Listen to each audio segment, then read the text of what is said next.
হরে কৃষ্ণ। আজকে আমি বানাবো চিলি পনির। চিলি পনির বানাতে আমার লাগছে একটু বেসন, 2 চামচের মতন ময়দা, দিয়ে দিচ্ছি কর্নফ্লাওয়ার,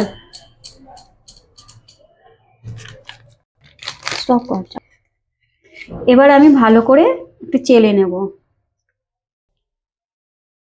এর মধ্যে আমি দিয়ে দিচ্ছি লবণ, দিয়ে দিচ্ছি গোলমরিচের গুঁড়ো, আর দিয়ে দিচ্ছি একটু লঙ্কা গুঁড়ো, দিয়ে আমি এটাকে ভালো করে মিশিয়ে নেব।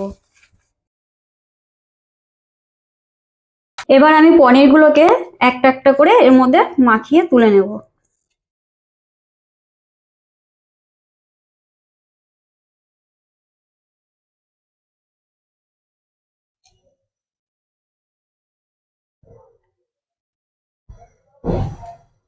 কড়াইটা গরম হয়ে গেছে, আমি এর মধ্যে সাদা তেল দিয়ে দিচ্ছি। তেলটা গরম হয়ে গেছে, এবার আমি এর মধ্যে পনিরগুলো দিয়ে দেবো।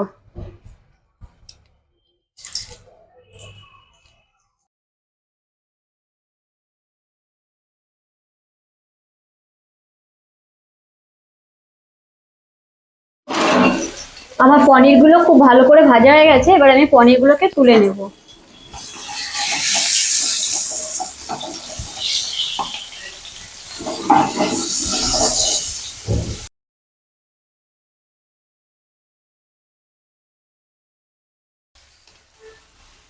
এবার এই তেলটার মধ্যে আমি দিয়ে দিচ্ছি কাঁচা লঙ্কা, তারপর দিয়ে দিচ্ছি আদা বাটাটা,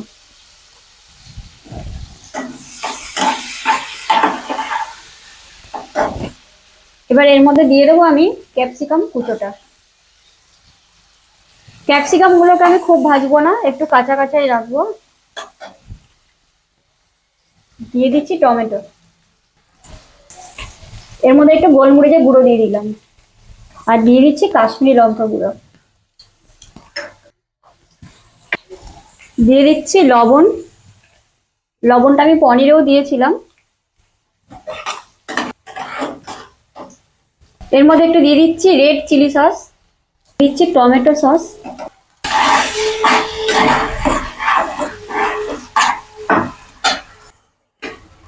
এর মধ্যে একটু গ্রিন চিলি সসও দিয়ে দিলাম। গ্রিন চিলি সস আর রেড চিলি সসটা একটু কম কম দিতে হবে, বেশি দিলে কিন্তু টক হয়ে যাবে। একটু সয়া সস দিয়ে দিচ্ছি। এই সসগুলো সব সসেই কিন্তু লবণ থাকে, সেই জন্যে লবণটা বুঝে দিতে হবে, নাহলে বেশি লবণ লবণ হয়ে যাবে।